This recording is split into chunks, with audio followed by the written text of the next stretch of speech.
Hello everybody! Let's talk about some random facts that are stuck in my brain. But first, let's talk about YouTube a little bit. So on YouTube, I get an information page. I can see all kinds of information about you guys, my viewers. I get to see in what country do you live, what age you are, I get to see when you watch my videos, I get to see how long you watch my videos for, and I get to see what gender you are and how old you are. And much more. Nothing personal. I don't get any personal information. I don't get your name or your exact address or anything like that. But something else I get to see is the times you watch my videos. Like, at what time of the day do you watch my video? Now, why is this interesting, are you asking? Well, at the moment I've been uploading all my videos at 8 o'clock in the morning. Which is good, because then everybody has access to my video at the start of the day. But when somebody is on YouTube already and they're subscribed to me, and then my video goes live, they get a little message like, hey, Stico or Steve just uploaded a video. And I think that will help me a lot if that happens more often. That more of you guys will see my videos and won't miss them. Because it's possible that because my videos upload at 8 in the morning, that some of you are missing that video. Because you start watching YouTube later in the day and then YouTube doesn't tell you about it. So, for the coming period, I'm going to start an experiment.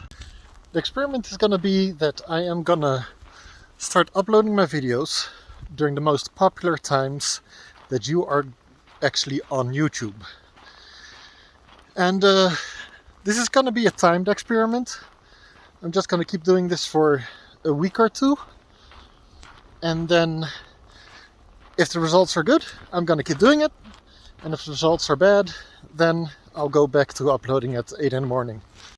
So, if you are one of those people, one of those very few people that watch my videos first thing in the morning, I'm sorry.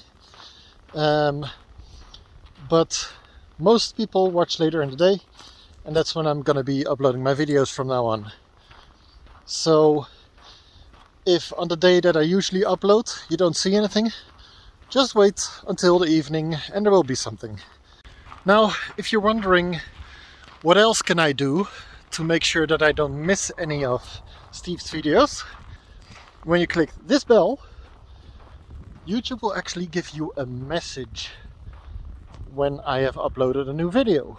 So if you really want to be sure that you don't miss any of my videos, just click on this bell and you will be notified. Now, let's get to these weird facts that I've got stuck in my brain. Alright, you know panda bears, right? The black and white bears. Well, panda bears come from Asia. And these Asian panda bears weren't known in the West a long time ago. The very first time the West got to see a panda bear, it was a dead one. One that a hunter shot and he brought back home to the West. Now, people didn't believe him. He showed the dead panda bear and people did not believe it was real. Why? People believed that he just shot two bears, bleached the skin of one bear, and then sewed the two bears back together, as if it was some kind of macabre art project. Of course, nowadays we know that panda bears are real and they aren't made out of the skins of two dead bears. You know, the funny thing is, the same goes for a platypus. Yes, when people brought back platypuses or platypi, I don't know what the name is for them, for plural. Anyway, when people brought them back, they didn't believe them either. they thought that they must have also been sewn together. This animal that you brought back, it's got the beak of a duck and the body of a otter and the tail of a beaver. You must have killed 3 animals and stitched them together to make one. Now, of course, today we also know that the platypus is a real animal from Australia. Now, in Australia, the native people there are Aboriginals. That was a scary sound. Okay, back to it. In Australia, the native people are Aboriginals. And they play an instrument that's called a didgeridoo. Didgeridoo is actually an instrument you can make yourself. You just get yourself a piece of PVC pipe, a pretty big piece of PVC pipe, usually used for sewage systems. Then you take a blowtorch and you heat up pieces of the PVC pipe and bend it in whatever shape you want. Make it all nice and bendy like a natural looking stick. Then you take beeswax and form it into a mouthpiece. And you just, take beeswax candles and start warming that wax up and form it into a mouthpiece on it. And then you're actually done. You've got a functioning instrument. The only thing that you still can do is paint it to look like wood, or paint it however you like it. Me and my mom have played these self-made instruments, and my mom and dad together have made these instruments a couple of times. Works pretty well. It's a cheap instrument to make yourself. It's just not that easy to play.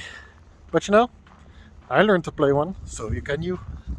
Now, when you're learning to play a didgeridoo, in the start you will start making a lot of fart noises, because you play it by doing that with your lips. And when you do that wrong through a didgeridoo, it just sounds like farts. Now, SpaceX is planning to make future rockets run off of methane. Methane is basically farts. Yes.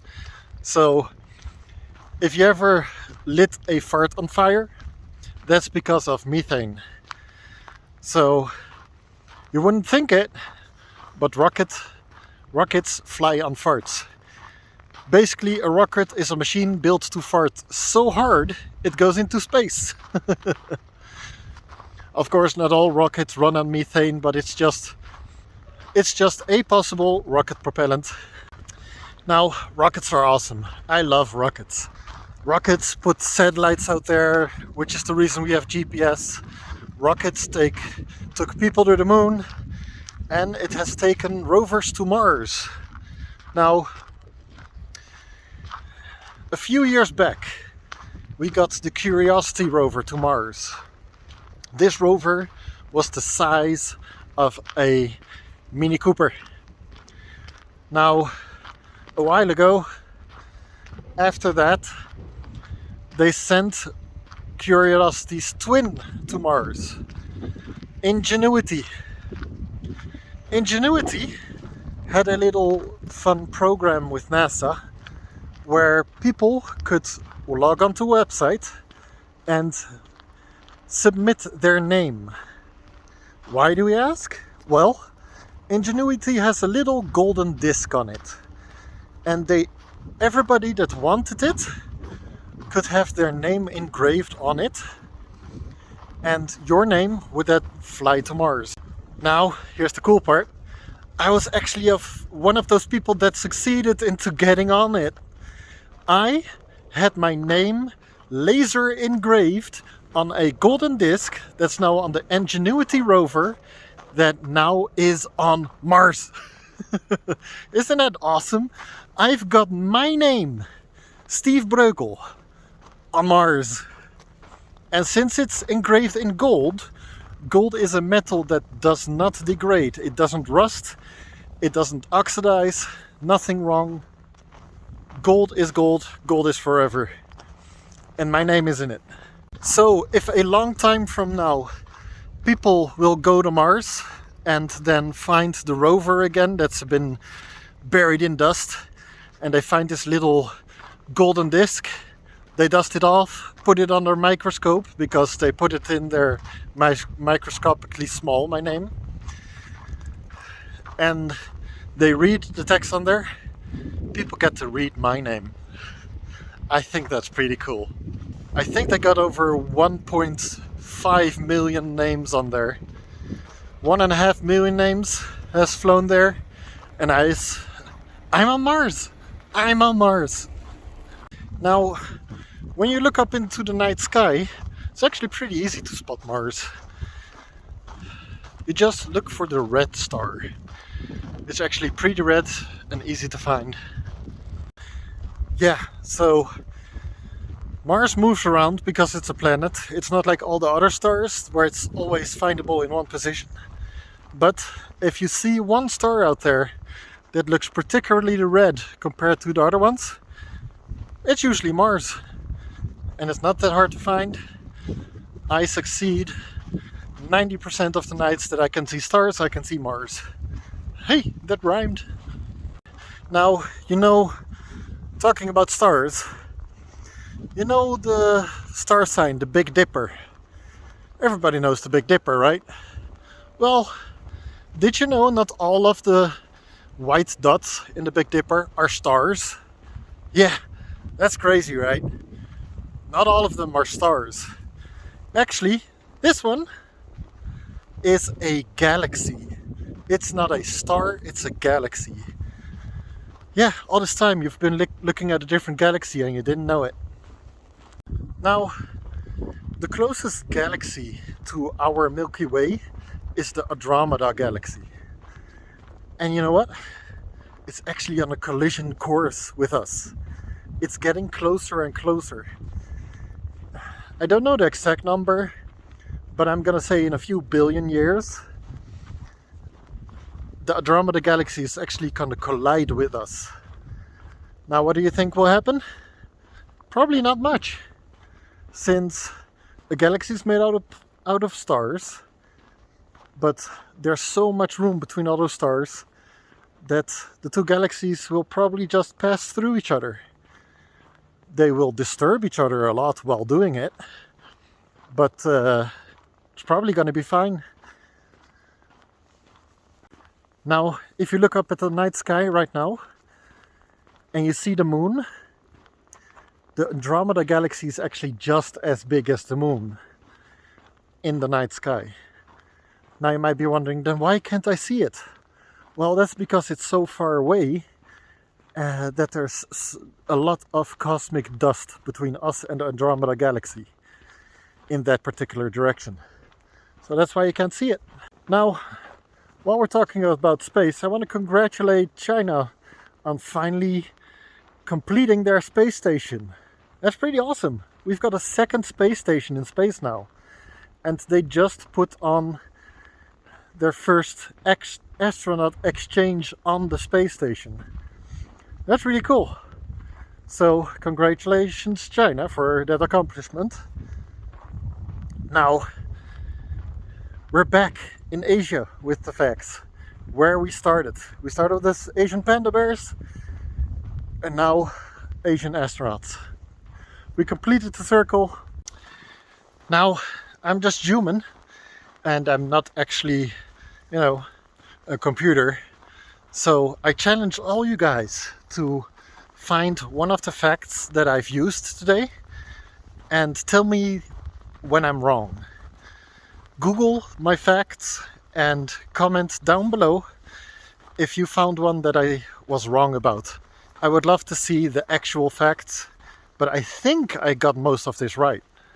But yeah, if you find something that I got wrong, tell me about it and then I'll learn something too. And I think I'm lost. So why don't you subscribe, like the video, and if you don't want to miss any of my videos and want to be 100% sure you don't miss a video, click the bell icon and then I'll see you next time.